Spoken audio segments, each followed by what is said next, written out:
Welcome. I'm glad you're here. I just want to remind everybody that though this is always offered as a free service for the community, it always helps us if you give donations. And I also want to thank you as a community, because your donations have really made a difference for us. The donations have kept us strong and healthy during a period when it's been a very difficult time for many not-for-profits. So bless you all, and thank you for being with us. And I'm going to turn this over now to Emileena Pedigo, and we're going to start the discussion. Awesome. Thank you so much, Bob. So this panel, our producers, artists, just want to give a little quick background on it. So this idea really started for me around the time of the minimum wage disputes between actors and producers a few years ago, and also my own labor dispute, which we may be having a panel on at some point. But this conversation was my attempt to bridge the divide between talent and producers. And then I've also been studying what I call the artist mentality for the last 5 years or so as part of my book, Another Way, The Tao of Artist Development. And in my research, I kind of discovered that I myself started to identify as an artist, even though I'd spent so long really making the distinction with people that I was a producer and I was not a performer, I was not on that side, I was a producer. And it really started to make me think, and now I even wonder if my career as a producer would have been a little easier if I had approached it as an art. So that's kind of the background on this. And today what I see is the role of producer is rapidly evolving, especially in the expanding DIY culture that we find ourselves in. There's more self-producers than ever, especially with the pandemic. And so the lines between us and them has really started to blur. And so what exactly is the role of what is the role that producers are playing today? And that is the question we are exploring today. And it means something different to everyone. And so I certainly don't have any answers. I think as a community, that's why community is so important. I'm excited to begin this conversation about it. A producer goes by many names. Creative producer, fundraising producer, self-producing artist, line producer, consulting producer, producing artist, which I still am not sure what that means, but I like it. I called myself managing producer of the Midtown International Theater Festival when I was there, which I just kind of came up with. So I'd like to introduce this stellar panel we have for you today. I'm really excited that everybody was able to come together for this. And what we have on this panel is 2 creative producers by trade and 2 artists kind of turned producers. So I'm going to give a brief intro to each one, and and give each of you a chance to kind of give a background on yourself and tell us what kind of producer you are, what's your producing style, and kind of how you got there. So I'm going to start with the producers. Tom Polum. Tom, are you here? I actually didn't even see you. I am here. Ah, fantastic. Hello, Tom. So Tom was the lead producer on Toxic Avenger, and which I was so excited, huge fan. And so I'm really excited you could join us. And the music and lyrics were by David Bryan, who was of Bon Jovi. And at that time, that was certainly the first I had seen that. And in my mind, it was this really creative way of merging these 2 industries. And of course, David went on to do Memphis, and we had moments, like Hair, where there's pop music coming in, but this was the first of this kind of star coming in. And Toxic Avenger was this really innovative production, I thought, with the band on stage. And again, we've seen some of these since then, but I really saw Toxic Avenger as one of the first to pave the way for that. So I know I was struck by the art of that production. And I know you're also doing streamingmusicals.com right now, which I think is your latest project. So again, give us a brief background and about what you consider yourself as a producer. Yeah, sure. Well, I started this, wanting to be an actor, like many people want to go in business, because I grew up in the northern part of Wisconsin, and that's my only access to how do you work in the theater. I didn't know what a producer was. I didn't know what a line producer was. I didn't know what a casting director was. None of that made any sense to me. So got my formal education in musical theater, then went to Chicago and then to New York, and then quickly realized that I really enjoyed the creative part of it, and worked as a director for a number of years, and then that led to producing, because I really feel like with Toxic Avenger. It's a piece where my producing partner and I came up with the idea, found the writers, put it together, developed the show over a number of years, found the regional theater, brought it to off-Broadway, attempted to bring it to Broadway unsuccessfully. But in terms of being intimately involved in that production, that's something I was. I've also worked as just a financial producer as well, which is something I wasn't as interested in doing because I really like the hands-on approach. And I know there's a lot of producers here who are intimately involved in their projects. And I think those are the ones that we get really passionate about because we feel we're invested in invested in many ways, but invested in the final outcome of the piece. And with streamingmusicals.com, we really took that next step in terms of finding a low-cost alternative to introducing new works to the world, which is what we've been working on for the last couple of years. And then obviously the current situation has turned everything virtual, so it's opened up some other doors for us. So in a nutshell, that's who I am and how I approach it. Cool, thank you. Next, we have Patricia Klausner, who was a producer on a number of commercial productions, including the Pippin revival, Scottsboro Boys, and Stick Fly, just to name a few. She's also worked extensively with the nonprofit Shotgun Productions. And Patricia, I know you've been a lead producer, managing director, fundraiser for commercial and nonprofit productions, and you've also done extensive work in development. So very interested to hear your introduction and take on this as well. Well, I got into theater late and had a lot of catching up to do. I went to school for sociology and criminology and women's studies. So my route was very strange, but I got there, and that education is a real plus for helping me select projects and figuring out my own point of view and personal mission statement. Yeah, you're right, and I've worked for 20 years in the nonprofit world with Shotgun Global Arts Initiative, and then also in the commercial world with Sharon Carr, who's on the call, producing lots of Broadway shows.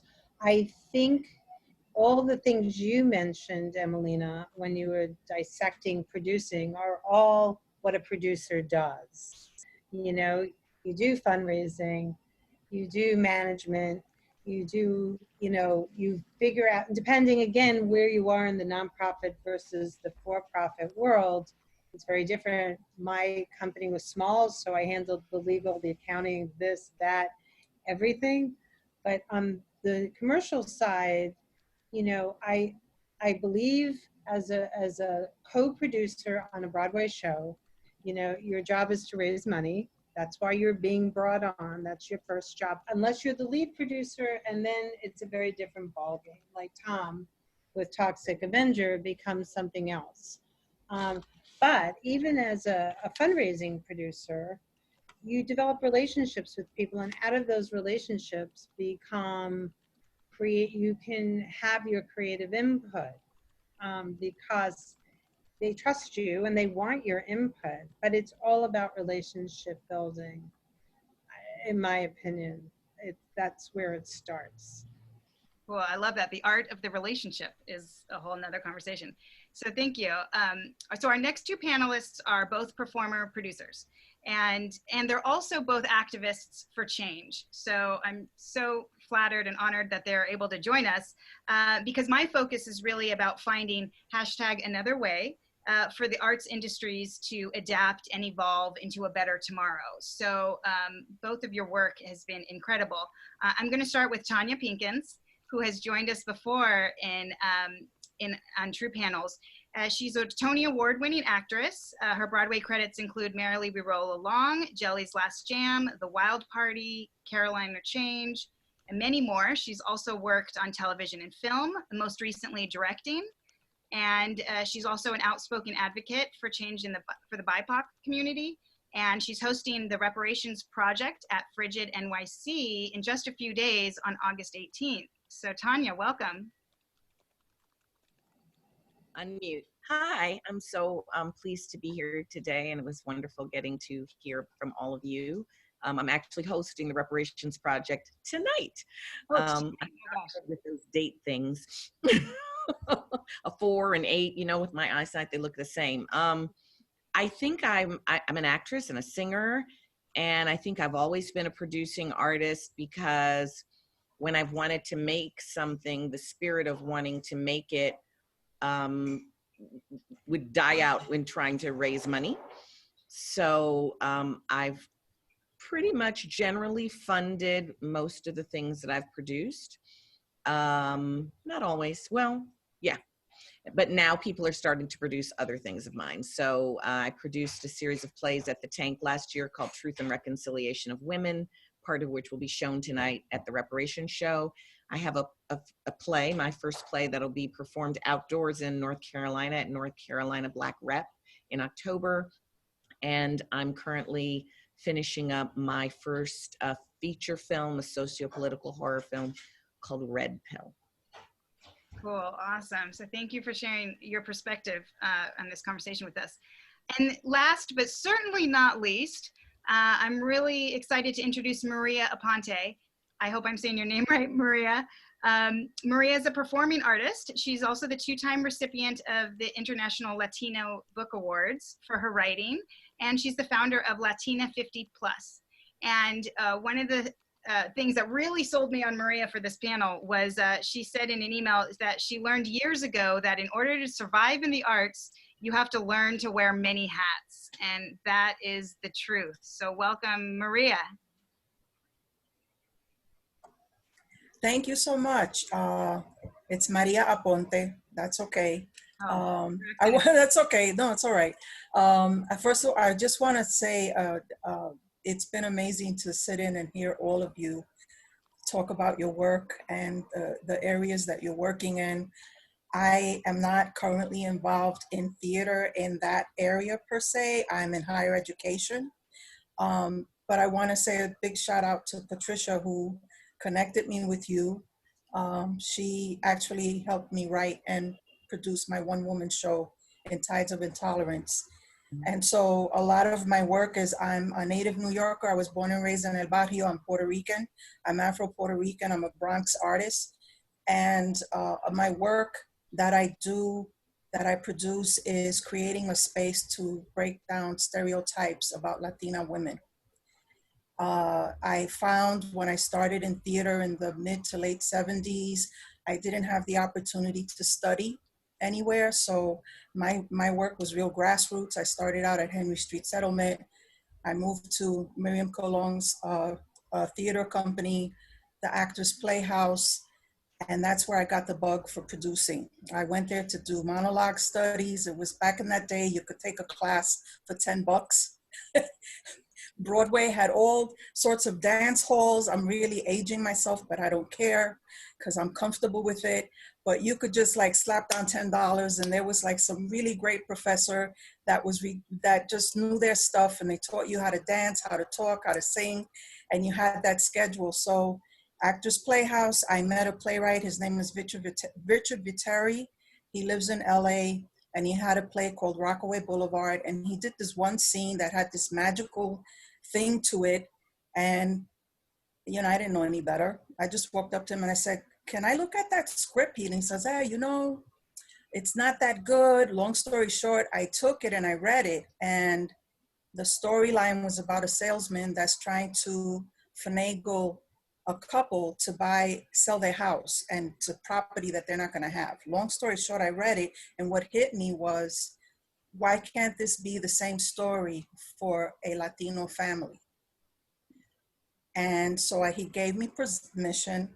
I took the play. I got an all Latino cast. And then I couldn't raise the money. I got it into a playwright series with the Hispanic Organization of Latino Actors. It's called Hola. And at that time, they had a festival series at the Pearl Theater. And so they picked it up for me, and they took it in their budget, and I got my little credit called production assistant, even though I was the one that bought the play, brought it in.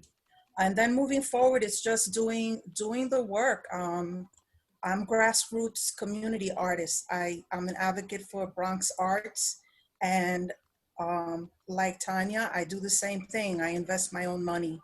And I'm a big advocate for paying my musicians, my performers, and I take the hit. I don't pay myself, and that's why I try to keep the full-time job. So that's that. And then Latina 50 Plus, I launched that in 2014, honoring Latina women over 50 in various career fields, including literature and art. I'm going into my 8th year, so I've given about close to 40 awards, and I get sponsorship from AARP and Bronx Care. And even that, I invite performers to perform, and I pay them out of my budget. So I feel like Pat, everything right now for me is my notebook and the calculator. So that's it. That's producing another way, I'd say. So what's interesting is what I'm hearing too, you know, we've got these two kind of performer producers and then kind of producers by trade. And the biggest difference that already stands out to me is the fundraising, actually. And I think traditionally, that's what a lot of people have thought of producers as just the money raising people. But as we heard from both Tom and Patricia's introductions, is that there's a lot more than just the fundraising part that goes into it. But that is certainly an issue. So there's already kind of two issues evolving here. But my next question to the panel is just to go straight to it is, do you consider producing an art? And what is the difference between art and producing if you don't think that is? And again, I don't think there's any one answer to this. And so that's part of the reason why it was important to me to have a panel of multiple perspectives. So I'm very curious to hear all of your perspectives. So who wants to jump in first?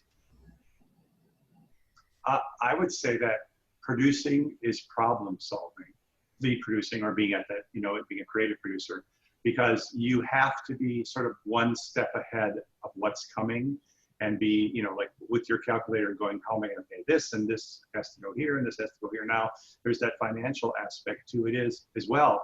But someone said much earlier in the conversation, the us versus them mentality, you know, the us being the company and the them being the producers.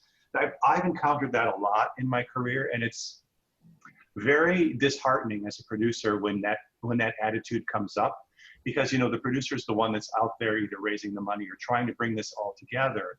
And sometimes you get a company of people where it becomes them against us, or us against them. And I've always been bothered by that, because I think we're all trying to achieve the same thing. We all have the same goal. And I'd be curious to hear what other panelists have to say about that us versus them mentality and how to avoid that as a producer. I know it's a little off topic. But. I'd like to talk to Tom's point, because I think it's really interesting.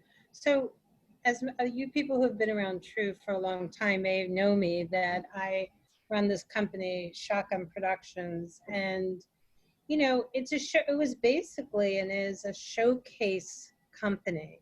In other words, I always felt that as a producer, my goals were so in line with the actors, the writers, the directors, everybody on the project, because the goal was to get noticed. You know, the goal was to see what we can do with this work, you know, get an audience there, and, you know, maybe get a review or whatever, because as you know, in showcases, you can only do 12 performances. So the major papers aren't really interested. And I would go to Equity and say, why are you putting us on the other side?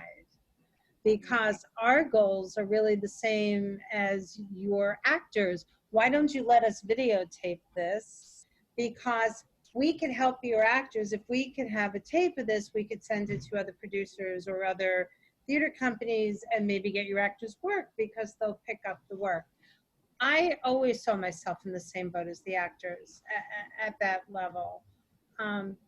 You know, on Broadway, I think Tom's right. I think it's sad when things come, when it gets to that point. And I really don't remember a time when I've had that experience, even as a co-producer. But I think it's really important, and this is something Maria and I go back to when Shotgun produced her piece Lágrimas de las Madres. Is that right? Say it right? My lousy Spanish accent. You know, I was working with the director, who is a dear friend of mine, and he taught me this really important lesson, because at that time my first answer was always no.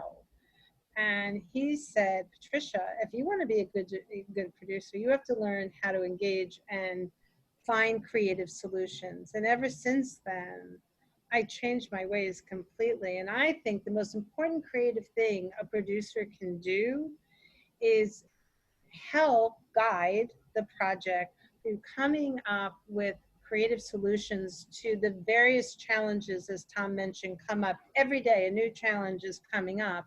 And our job is to figure out a way how to make it work, you know, along with the creative team. And I think the most important thing a producer can do is listen. Don't talk, listen to what they want, what your creatives want, and then try to figure out how we can work together to accomplish what they're looking to create. And so that is what I consider a creative producer. You know, if they want my input on text, you know, or a song or a lyric or something, that's fine. You know, there I definitely have opinions, as many of you know, but I'm not going to give it unless that relationship bears that out in a positive way. So.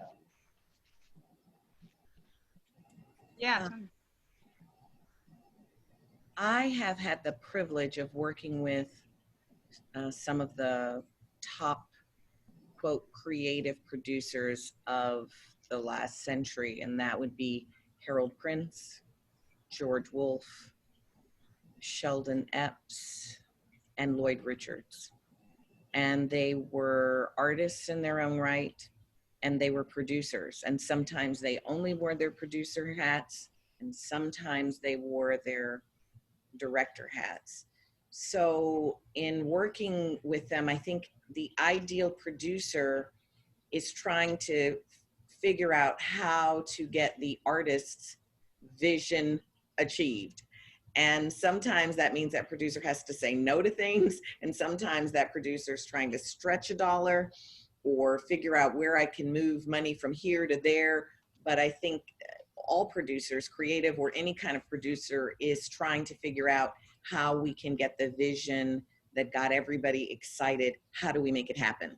Mm-hmm. And I think sometimes, you know, if you're just the actor, you don't know all of the chess pieces that are being moved around to make something happen. But I think ideally the producer is really just trying to get the artistic vision achieved and the budget that everyone set, because if it doesn't happen, then your show closes. I was in a show called Holler If You Hear Me, and they were new producers, and they were relying on an artist to advise them about producing, and that ended up being a show that just, they lost every penny they made.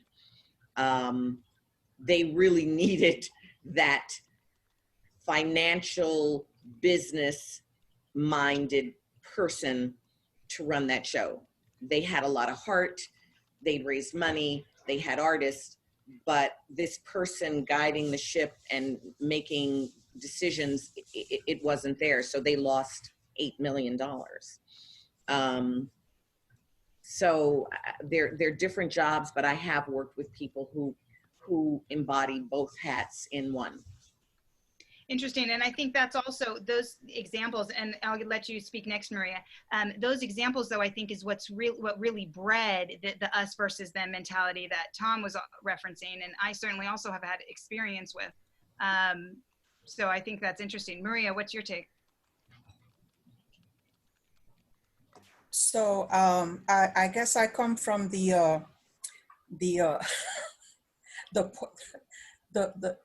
poor person's no frills community arts. The benefit of being an artist, being an actor, singing, dancing, and then going into producing is that you understand the actor.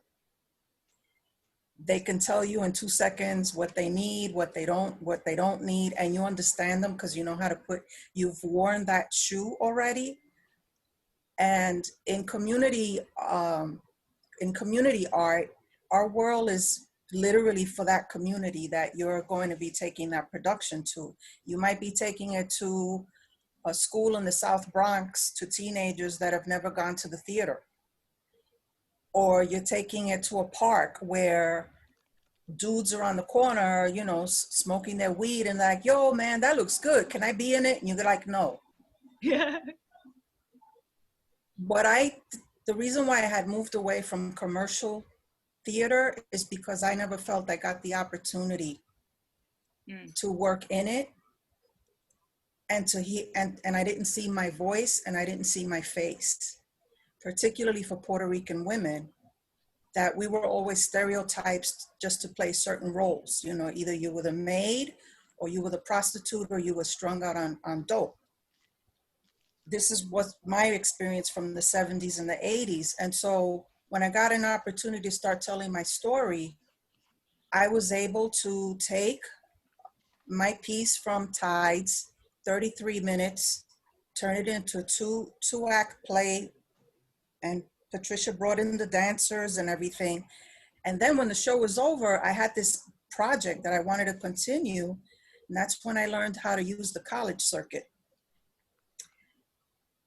I redid the entire script, brought it down to 55 minutes. I worked with Stuart Schulman, and I took the next 10 years and I took it to college. And it was the most enlightening thing, because your job when you get into this business is to really help the next generation. And so when it came to production, I had to learn how to put it out of pocket. But getting back to what Patricia was saying about building relationships and production, if you have a good product and your audience believes in it, you can pass the hat and people will give you money. And if they see that you're consistent, they will continue to invest in you. And then when you look again, you have your own, you have your own listserv of contacts. You know who you can go to ask for money. You know when to ask for money, because you have to know, you got to take out the calendar and look at when do people donate? Is it in January, or is it December, or is it April? So in doing community theater, the production and producing is not at that level as of Broadway. You know, if I ever get there, I'll probably have a heart attack and you can just wheel me out. Because I say, really, I did it? No, I'm only kidding. I really am happy with what I do because it's about teaching and growth. But I think it's consistent in what I think we're all saying. The thing is we have to learn to meet in the middle and want to help each other and stop being in compartments, because now Broadway's closed. Right. What's it going to look like when it comes back?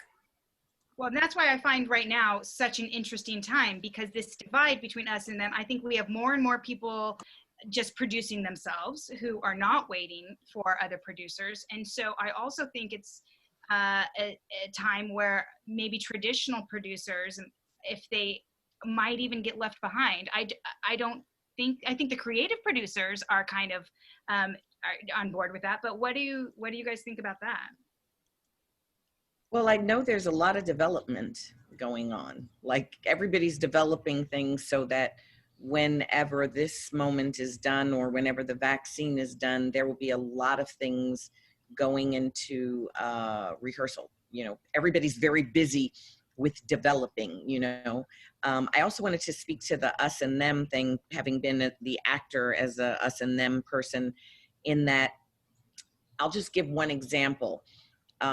I remember once at the Public Theater, working in the park, they wanted us to do some shows for I don't know, they wanted us to just add some shows for whatever reason they wanted. And I remember that the actors said no. And it became very us and them for us, because it's an 1,800 seat theater. It's one of the largest theaters in the city. And we were allotted 2 free tickets for the entire run. And yet the theater holds 500 seats per night for donors in case they show up. And so for us as artists, we just felt like we can't even get our people in and you're holding seats for money. I thought this was the Public Theater. you know, that definitely made us feel like an us and them, because it was like, this is no longer for us, we're the public. This is for some rich donors' whim, you know? So I know that that's the kind of thing that will make actors feel us and them about it. When we feel that other people are being treated more importantly than us who are on the stage, or that benefits are being conferred on people and we're not being, you know, offered what we think is our due. Yeah, well put. I just want to give a shout out to Tonya and your article that you wrote in the Metro, I think it was. It was, like I said, it's my turn to shut up and listen. And that was a really eye-opening article. And that kind of speaks to also what you're talking about with your experience also at CSC. So thank you for that article. Thank you. We'll have to put that link in the chat for sure. I'd love to hear, Tom, your response to that as a commercial producer, being kind of from the other side. You mean to the point about the seats and the, well, yeah, I mean, I think that's a great example of it not being explained appropriately and just sort of being thrust on everybody. Hey, we're just going to do this. We're adding these 3 performances. You have to say yes. And you're like, well, that's really the wrong way to approach it. You know, if it was important for certain reasons, those reasons need to be transparently passed on so everybody understands exactly what's going on. And easy compromise would be to say, well, and we'll give you an additional 4 seats each, or we'll give you some, so that there's something in it for everybody involved and everybody feels like I'm giving and I'm getting at the same time. That would be a way to approach that. It gets so, I think that the larger the production and the more money that gets spent on the production, it seems to be like the less transparency there is in terms of how things happen. Because, and now, you know, now a Broadway musical, I just read the article about Diana, and I was shocked to see that it is capitalized at $17.5 million. And I was like, wow. And that doesn't even include the $1 million they're spending to record it for Netflix, I understand. So, you know, these incredible amounts of money are now coming together, and you have, you know, whole groups of co-producers in order to be able to spread the risk around enough to be able to take that.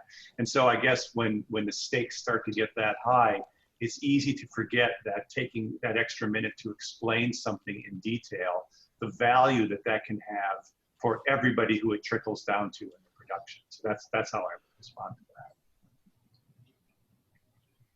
Yeah, and Ellen Cohn put in the chat too, she said she sees this conversation really about money in some ways. The difference between an artist and a producer is oftentimes it boils down to money, and the money raising leads to, I think, this breakdown of communication, because kind of what you're saying a little bit is that, you know, you become so, as a producer becomes really dependent on that money and has to make these choices on that money, and that's a side that I think a lot of artists don't see from the producers. There is this like kind of shadow of where the money is coming from, how the money is coming in, and kind of the promises that are made to get the money and things like that. So I think that's also a big part of the conversation. Yeah, absolutely. I mean, Broadway, be really interesting to see what Broadway looks like when everything comes back to, the new normal, whatever the new normal is going to be. There was also a really interesting article in New York Times today about the production of film. It's Jurassic Park, the new one is being made in London. They're filming it. It's of course expensive. It's a $200 million big studio production. But in order to deal with the COVID situation, they have to minimize the crew to as small as possible because of the testing protocols. And so the actors are being required to learn about microphone placement and how to deal this and how to prep this for themselves. And when typically in a normal world, you would be like, the actor shows up, he gets mic'd, he gets makeup, he walks on set. But I thought it was fascinating to see that the compromises being made to deal with the fact that we live in this COVID world, and how reducing the size of the company that's working on this film makes sense because there's less risk and there's less potential exposure to the virus. So it'll be really interesting to see how the world is different.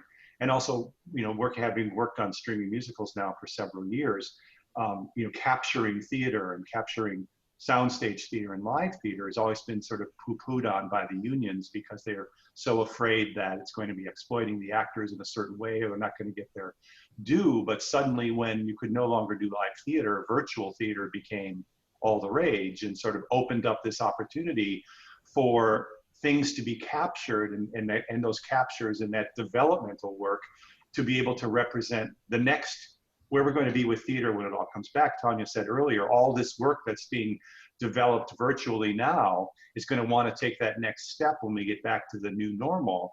And it'll be curious to see what lasting effect happens because of all of the collaboration that's happening now in ways that pre-COVID was always thought like, well, we'll never do that. We can't do that. You know, that's crossing the lines or whatever the case may be. So I'm curious to see where we'll be, you know, knock on wood, when we have a vaccine and things begin to turn to the new normal. I wanted to speak to something Patricia said about, you know, the union not sort of supporting showcases, et cetera. I've been a former elected. And I think what people forget about Actors Equity is it is a labor union. It has federal obligations. And as a federal labor union, it must ensure that its employees are paid a federal wage. That is its legal responsibility. So there are things that it just cannot do as a federal labor union. Also, you know, if you think about it, when Equity began 103 years ago, it was the only union in town. And so when film and stuff happened, essentially the theater people said, we don't want that. And so another union had to develop to deal with that. And it was my experience that there was an averse energy inside of the union to filming. And I remember when I was doing Jelly's Last Jam, there was, we were supposed to be the very first Broadway show to be filmed live and broadcast. And I'm not gonna say who, but a sort of campaign went around to basically tell the actors, and I think that the union sort of supported this idea that if people can see it on the screen, they won't come to the theater. And it was only 5 years ago when I was on the board, it was the first time in history that Equity actually, as council, voted that they wanted to support the filming of theater, but in actual application, that is not what's happening. So they've stated it, but for instance, because I was a union member, when I did my Truth and Reconciliation plays at the Tank last year, I did a contract with all of my actors prior to ever starting rehearsal that the conditioned upon accepting this job, we could film it. And I did that with all my designers. Everybody had a contract with me allowing me to film. Once we got into production, Equity came in and said, you can't film. And they actually wanted us to pay $785 per actor in order to film it.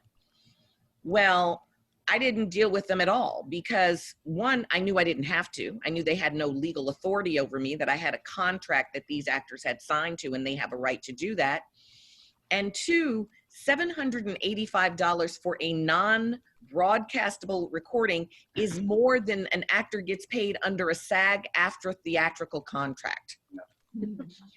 So though they may be stating that this is what they want, they were actually effectively working against my ability to record this. So I ended up making a contract with SAG-AFTRA, which allows you to record and to fund at a later time when you actually get a broadcast deal.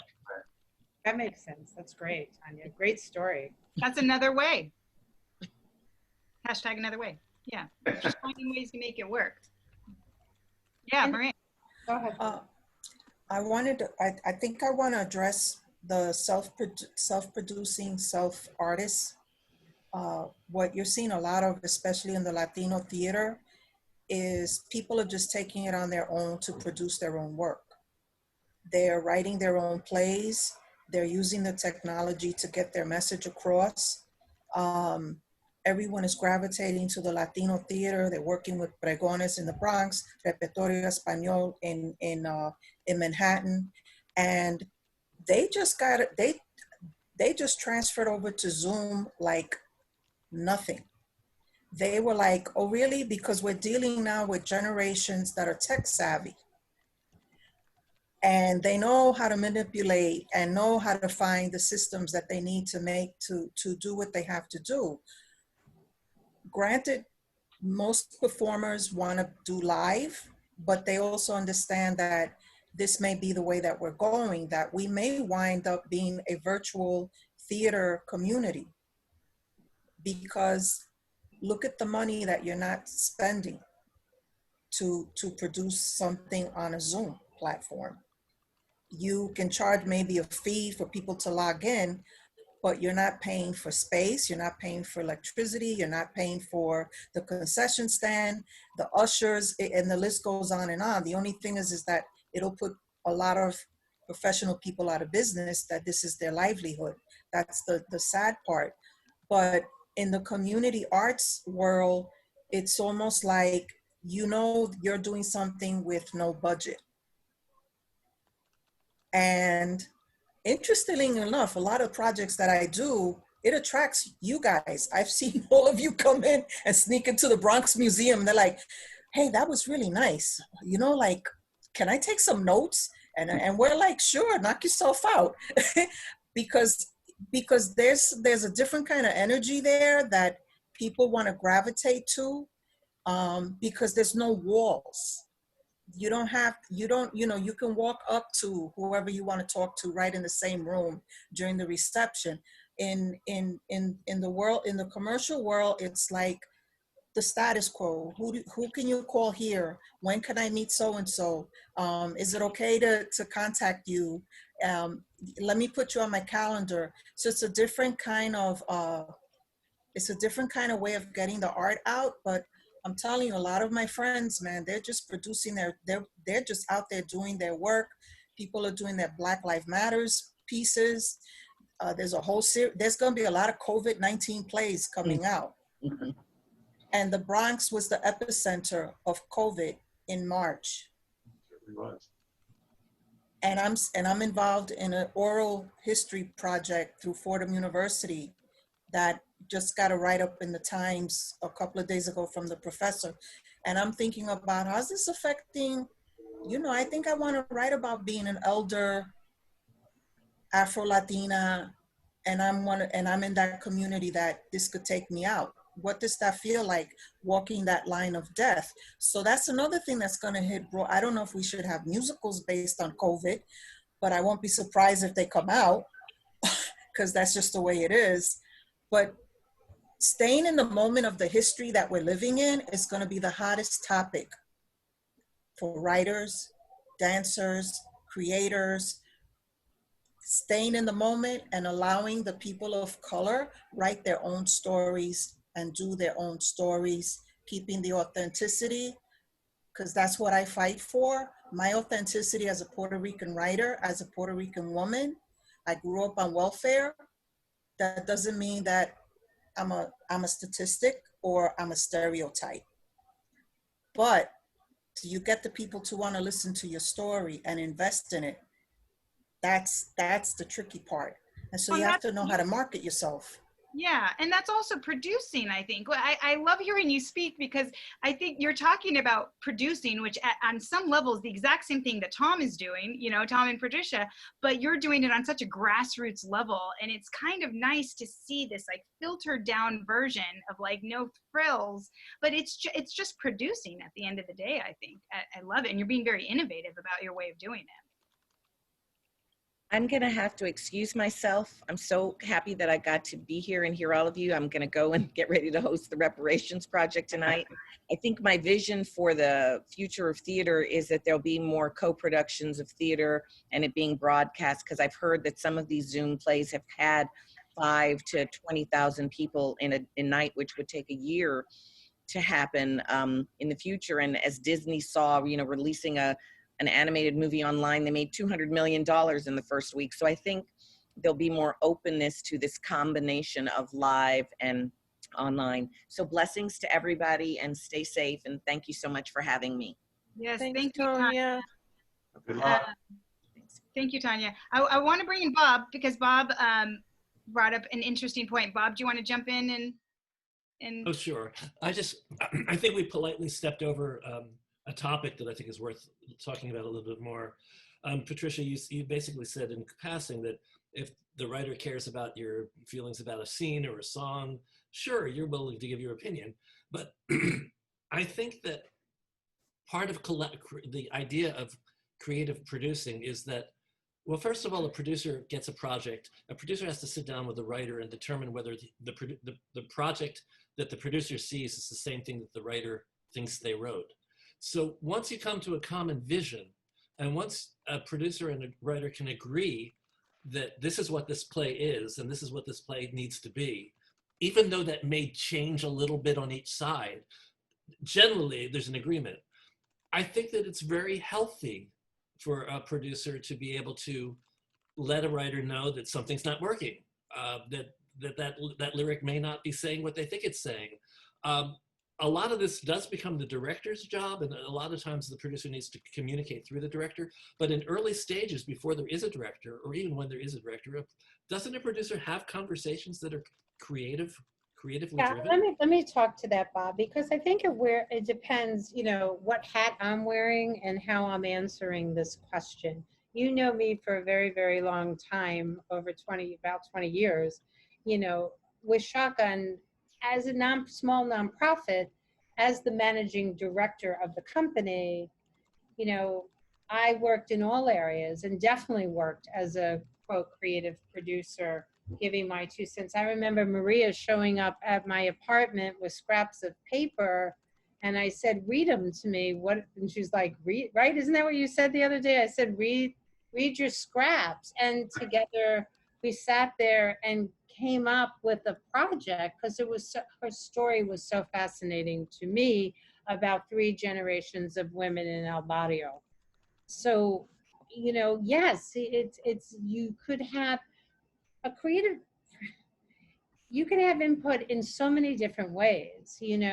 So if you're coming on like where I came on with Maria, I really feel that together with Stuart, we helped guide that project, to a point, and then we decided, oh, let's add dancers, let's add live percussion. What do you think, Maria? And she was like, well, let's try it. And we all got together and tried it. And it was a group effort, I felt, with everything, of course, as it was Maria's project, she had to agree to it. But then she went on after we finished developing it, and she took it in, like she said, in all different directions at university.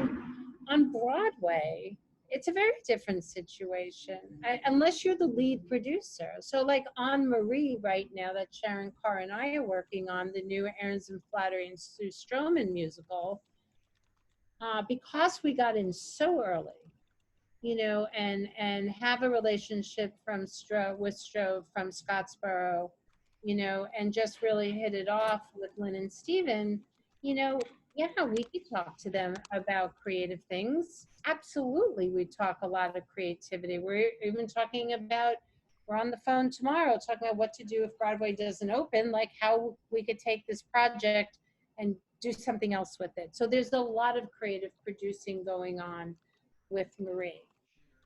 There were some projects I got on, like even the band's visit. We got on so late. Sharon and I got on so late. There was really nothing very creative to have input in except for marketing.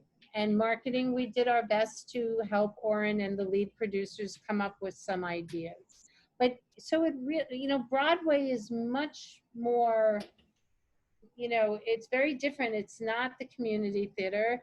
It's not the Shotgun Theater. It's not even a large vineyard, nonprofit theater or an Atlantic theater. It's different. And you got to know your place. And through time, as you develop relationships with various lead producers and various creatives, and they see that you're passionate and serious and that you have some really great thoughts, yes, you can be a creative producer and a fundraiser and a problem-solving producer and a managing producer. You could be all those things. But it's different. So I'm curious, Maria, how did you feel getting all that creative input from your producer? How was the experience for you? Well, I was very insulted.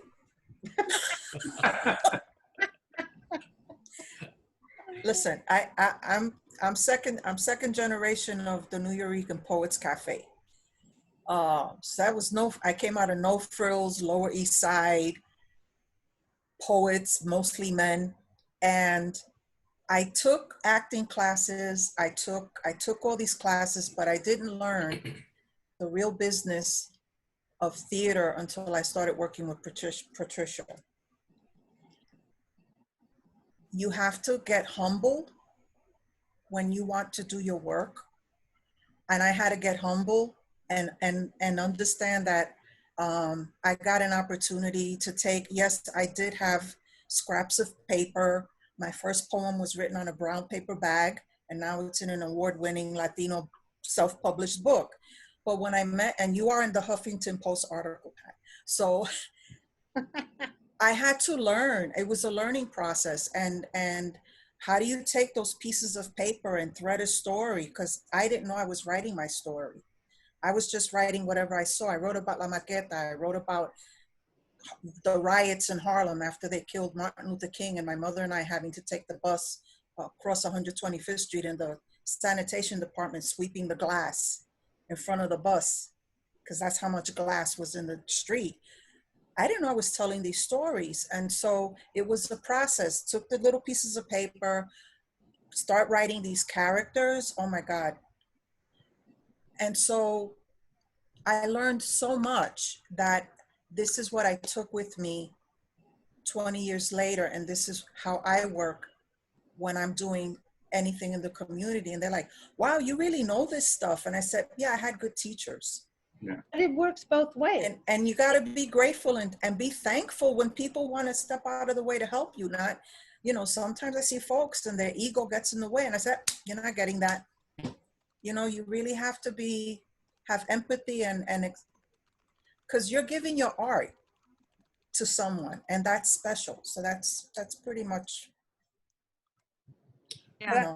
I just want to say on the other side, working with Maria, she taught me how to be a creative producer, because I learned where maybe I was crossing the line. We were both much younger back then. It was 1996.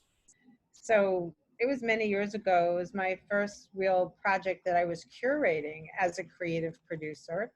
And, but I think we walked away from that experience, me a better creative producer, and Maria learning how to be a self-producing artist, so again, it's about relationship building. Yeah, I'd love to hear. Tom, did you want to weigh in on this?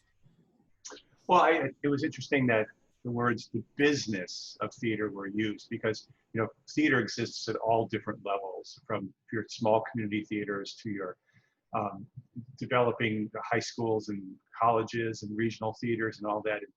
The business of theater is really when you start thinking of Broadway and large commercial, because that's really where it becomes a manageable business, where there's got to be a profit and loss statement, and it's got to make sense out of it.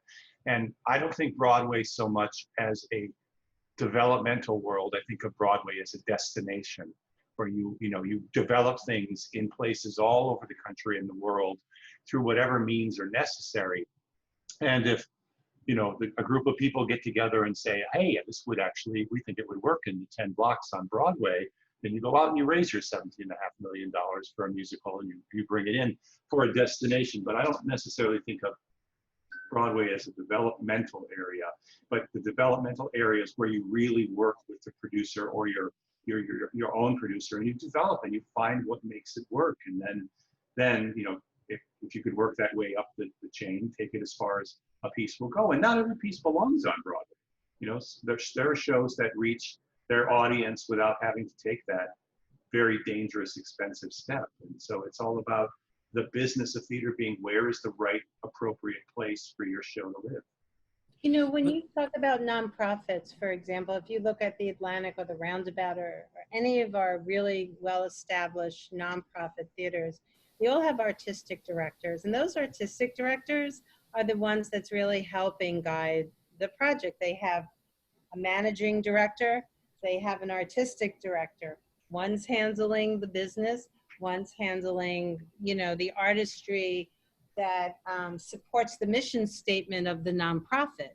Right. So, you know, there's a really great example of creative producers, you know, is your artistic directors at nonprofits, and that, like Tom spoke to, is really where the development is happening, you know, and Broadway is a destination.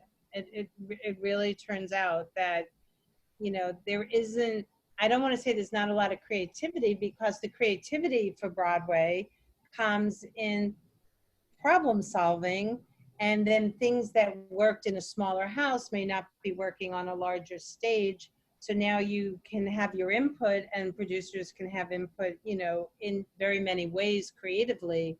But it's by the time it gets to Broadway, a lot is already accomplished in terms of I think of at least the bones, a good chunk of the bones and the fat of the show. Yeah, and certainly the higher up you get, the more commercial the show is, the more people in the more positions like artistic director and more kind of creative positions up there too. If anyone has a question, I'd love to get some questions. Please raise your hand in the participants box. I know a lot of questions have been coming in through the chat. I haven't been able to keep up with all of them. Bob, did you have one more question before we take? Well, actually, I did. For Tom. Tom, you have always been my model for what I think of as a creative producer, because you had the idea for Toxic Avenger, you got the rights to it, you had the property, you had to bring in the people that wrote it. So Right. There had to be some communication between you and the writers. Oh, clearly, yeah. There were several meetings with Joe first about, you know, what the concept of it was and what we envisioned as it being, and, you know, where did we think it would ultimately live, was a lot of conversations that we had about it. And then Joe introduced us to David and brought David to the table. And, you know, that was we were very involved in the process of developing that through several readings, and then the ultimate George Street production, all of which was incredibly collaborative to take a piece and ultimately get the vision of it that we felt, because, you know, the Toxic Avenger property, if you look at the underlying films, they're rather non-commercial in sense of that they don't speak to a broad audience that you would put into a New York house. So we always kept one eye on the language and one eye on the commercial viability of it, so that it didn't become a Troma-esque property, which is much more raunchy and below the belt. And that was always a struggle all along, and especially when you're in New York in a commercial house. We were at New World Stages, you know, we had someone that was always answering emails. Can I bring my 7-year-old to this show? Can I bring my 12-year-old to this show? And that's, you know, an audience that unfortunately you are required to have if you're sitting in a large 499-seat off-Broadway theater. You have got to make sure that you can sell those seats, and you can't alienate any of your audience, really. And that gets expanded further when you get into the Broadway environment, now that, you know, over 50% is the tourist market. So it's, as we head post-pandemic, it'll be curious to see the kind of work that we're seeing on Broadway immediately after this pandemic, because it's going to be they're going to want to have shows that they know are going to appeal as a broad a base as possible, because tourism is going to be down for a while. It's going to take a while to, you know, get Manhattan back to a place where the streets are as busy as they were in December of this last year. Anyway, I hope that answered your question. That does. I've just been waiting for it. It's like the dirty words that no one wants to speak. You know, a producer does sometimes tell a writer what their vision is. Well, if the producer is generating the project, like Tom generated, you know, it's his idea, Toxic Avenger. I don't know if you remember, Bob, when Shotgun was working on a play about women on the front lines in Iraq, you know, a Band of Sisters, you know, like we had this idea and we were looking for a writer to develop it. So clearly our role is a creative producer there, because the vision is in our heads. The vision was in Tom's head, you know, and luckily he found the right writer to bring that to fruition. I did not. Although we did have a great time with one writer, and we did a reading, and it just wasn't what we wanted, you know, and we abandoned the project, which sometimes happens also, you know, it just doesn't work out. So producers can be creative producers by generating their own ideas for a project, or if they option a book, you know, and then they have to put the team together. Clearly the vision comes from the producer, and you have to transfer that or find the writer and the musical people, if it's a musical, who kind of adapt to your vision, and then together you work it out together, and you know, it merges and something comes of it, you know. And that's joyous when that happens, right, Tom? I mean, that must have been the best project.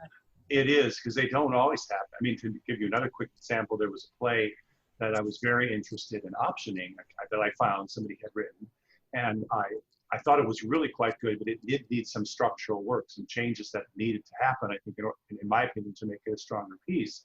And the author's perspective was, well, I think the piece is perfect. And I said, well, would you be willing to make some changes? He said, yes, once you sign the option agreement. And I was like, well, that's the kiss of death, because the option agreement generally says that the author has the final say on every word in the script. And if the author's perspective is, I won't change it till you sign the option agreement, that's like pretty much a red flag for me. And I was like, no, it's not the path I want to go down. So there's a lot of people who say they're collaborative, but not necessarily are when it comes right down to the nitty-gritty. And to have in the producer-author relationship where the author has already created something, you've got to really cultivate that relationship so that there's trust between both parties. Absolutely.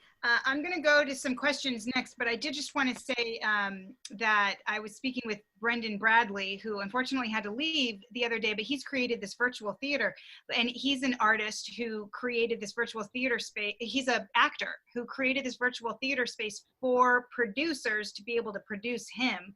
And one of the things he was saying is that it is about communication and relationships. And he says, you know, now with more and more artists, performers who are moving towards getting tipped as a financial model and or subscriptions, there's less room for a producer unless that producer and the artist are communicating about the value exchange, you know. And I think Tom's example is kind of an example of where there was a breakdown of each other understanding, you know, the value that you were bringing, and I think it was smart for you to not push that, you know, with the option. But I think moving forward, we do need this more transparency even between both sides, and so they understand the value, because I think there is, like I said in the beginning, there's this like gray area a lot of where artists don't understand what's going on the producer side. So cool, thank you. I'm going to go to a question. Elizabeth Layton, would you like to turn on your video? Hi. And Hi, Elizabeth. Hi, thanks everybody. I'm wondering if you're a first-time musical writer and you have a first-time composer, what would convince producers that even though you're right out of the box, you're worth looking at?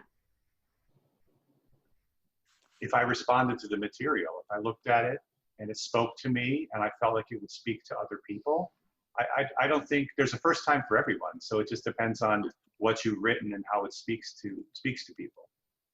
I think it would be really helpful if you're looking to submit is to go on IBDB and the Internet Broadway Database and see what they're producing.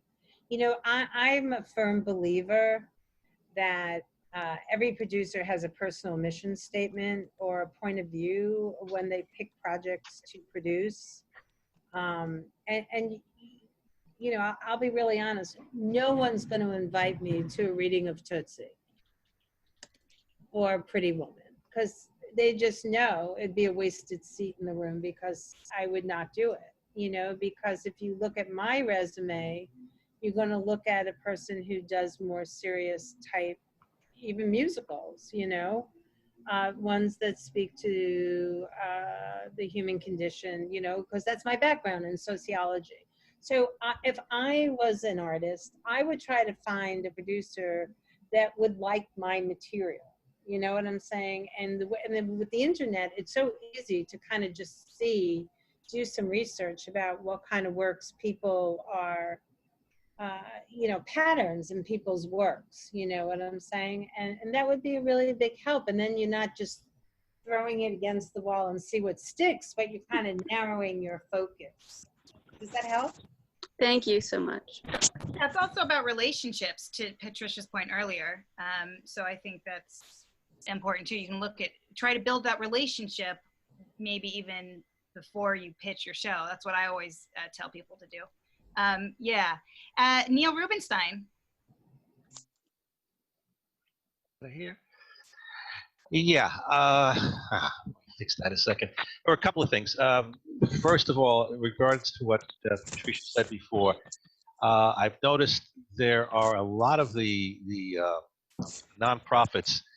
They break down the artistic director is basically who sees what might have might have potential that follows in the footsteps of what their mission is, but they have what they call a producing director. They've got the artistic director and a producing director, and which is a little bit different.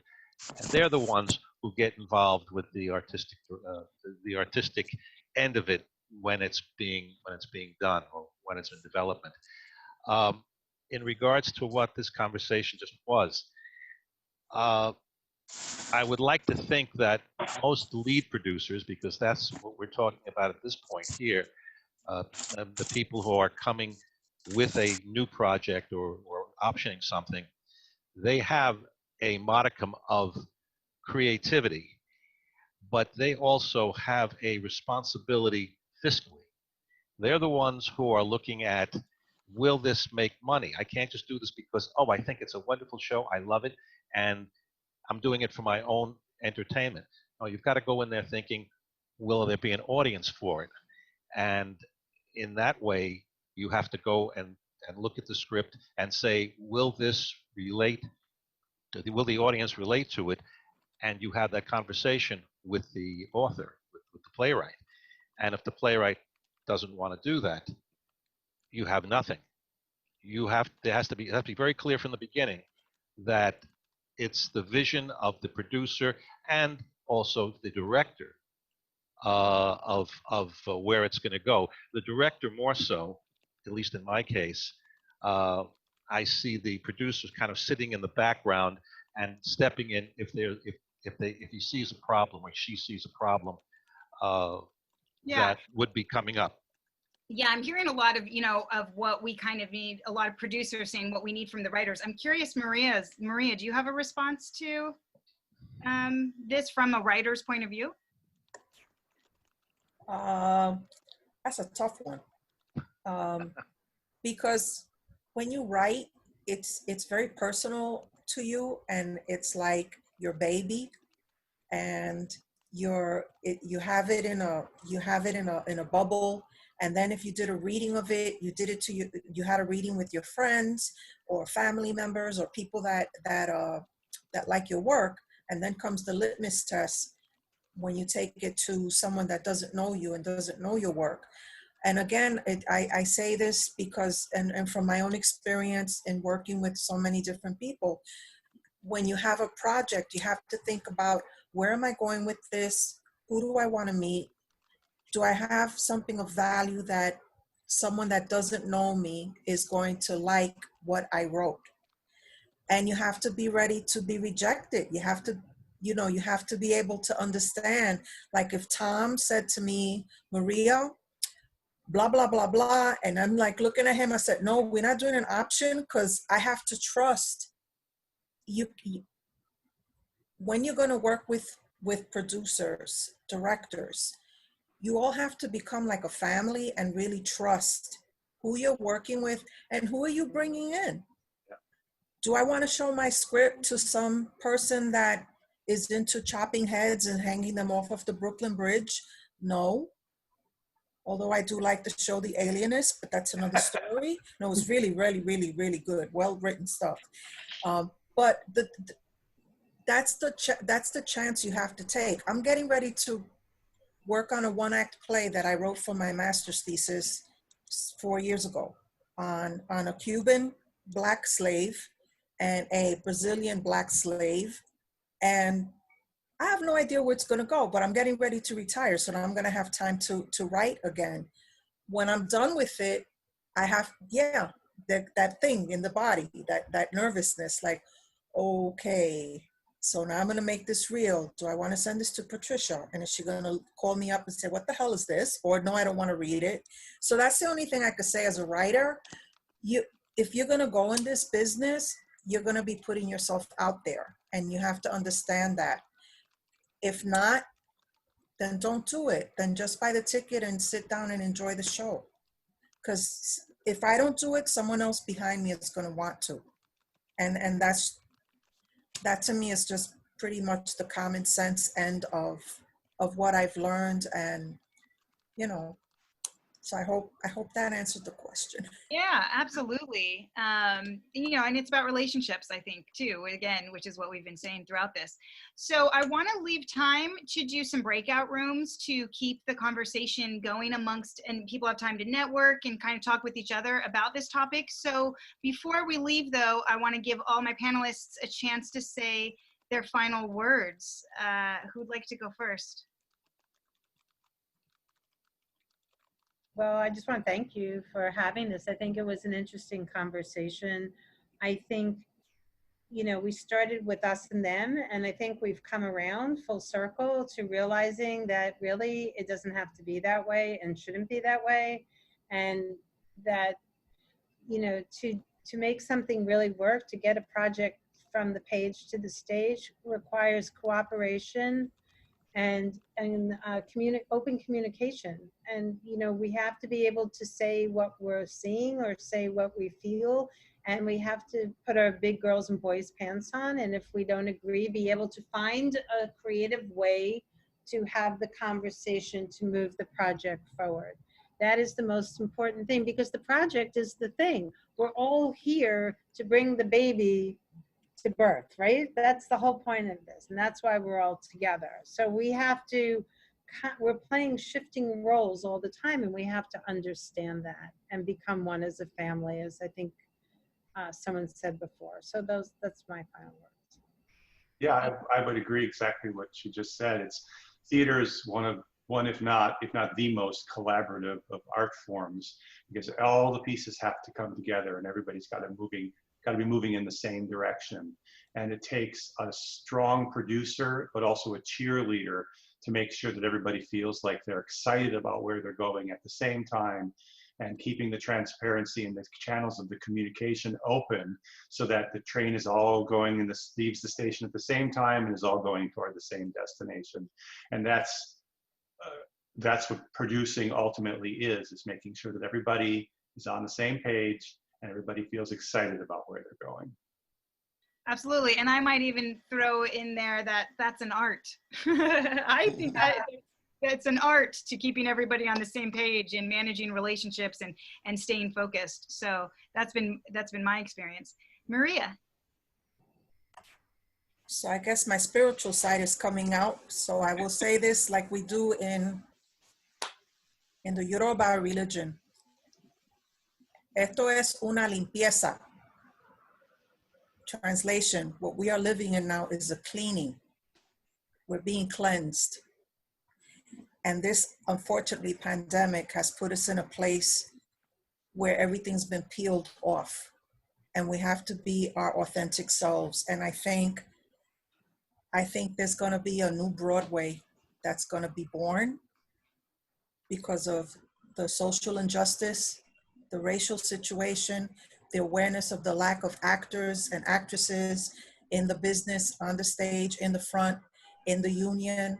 And I think, and I agree with Pat and Tom, that this is about building a better community and developing empathy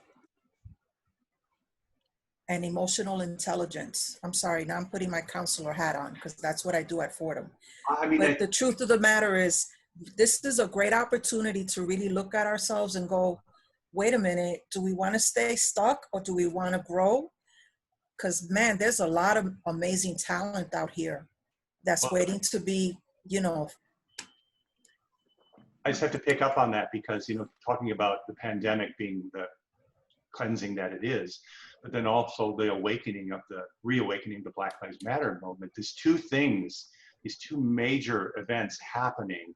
I just can't see how we can't come out on the other side of this renewed and refreshed, and possibly looking at situations with a perspective that we could never have had a year ago. This is a great opportunity to write work that has to do with healing and change and growth. Because if we don't do it, Well, I'm just going to watch Singing in the Rain forever and ever. That's all I got to say. Well, you're also pointing out, Maria, the importance of the arts and how, it may be time also for all of us, to deal with our government and, really do, the funding is so necessary because the arts is healing, and it can help us get through this, just like it helped us get through 9/11 and the financial crisis and anything else that's gone on, World War II, blah, blah, blah, blah. Mhm. And we need to appreciate and embrace our own art and make it relevant to more than just our community. Yes. Yes, thank you so much, Maria. That was beautifully put. So thank you, Maria, Patricia, and Tom for sharing your perspectives with us, giving us your time, and to everyone in the room. I just wanted to let everybody know that if you want to donate to keep us going, you can go to https://truonline, truonline.org /make-a-donation. And thank you, everybody. Thank you to my panel. Thanks, Tom, always. Maria, nice meeting you. I'm so pleased to have you. And Patricia, great seeing you.